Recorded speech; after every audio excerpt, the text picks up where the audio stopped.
欧洲要对华去风险，马克龙真性情，用实际行动来证明需要去风险的是美国。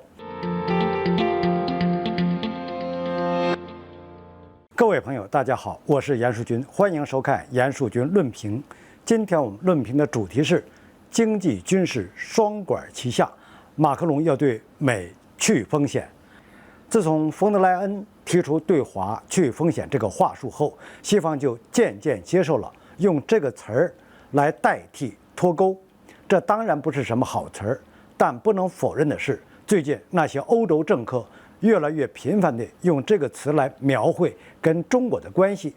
但就在这个时候，有个异类出现了，他用实际行动证明欧洲需要去风险的不是中国，而是美国。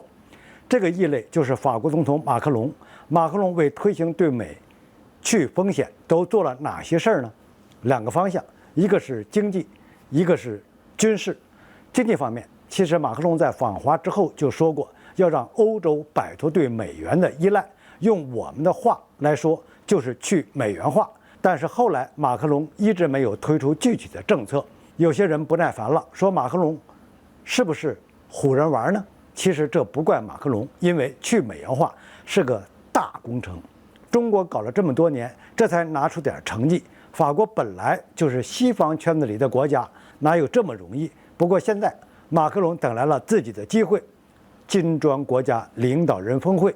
前几天，法国外长跟南非外长举办了一个新闻记者会，会上法国外长当众宣布，马克龙希望成为第一个受邀参加金砖国家领导人峰会的西方领导人。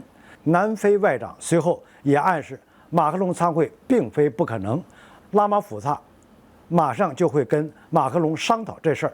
金砖国家现在最主要的一个任务是什么呢？就是去美元化。马克龙想以观察员的身份参加到金砖国家领导人峰会，显然是在去美元化的道路上，想听听金砖国家的想法，加以借鉴来推动欧洲摆脱美元依赖。本质上，这其实就是在经济上的对美去风险。当然，军事领域才是重中之重，只有掌握了保护自己的力量，欧洲才能实现战略自主，甩开美国自己干。所以军事领域的对美去风险才是最困难的。马克龙是怎么做的？第一步，发展自己的防空系统，拒绝购买美国货。前几天，巴黎举办了一个有20多个欧洲国家的防长参与的欧洲防空会议。在这个会议上，马克龙向各国防长陈述了欧洲战略自主的重要性。他的意思很简单，欧洲必须拒绝购买美国货，转而构建自己独立的军事系统。只有这样，欧洲人才能将命运握在自己的手里。要不要买美国货，这其实正是法国和德国在构建欧洲防空系统时最大的分歧。德国觉得有现成的为什么不用，就应该买美国的爱国者和以色列的剑3，最大化利用欧洲的政治联盟优势，而且还要把这套防空体系并入到北约的防空体系之中，对欧洲展开最严密有效的保护。但马克龙坚持自己造的防空系统才是最安全的防空系统。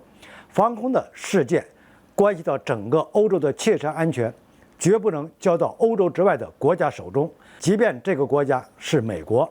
虽然马克龙没有明说，但我们都看得出来，他这套做法的实质就是在军事领域对美去风险，要把枪杆子握在自己的手里。马克龙是欧洲现在少有的比较理智的领导人，但这样的理智在西方并不受到欢迎。他的对美去风险的道路也注定不好走，但愿他能够坚持下去吧。好，本期的话题就论评到这里，我们下期见。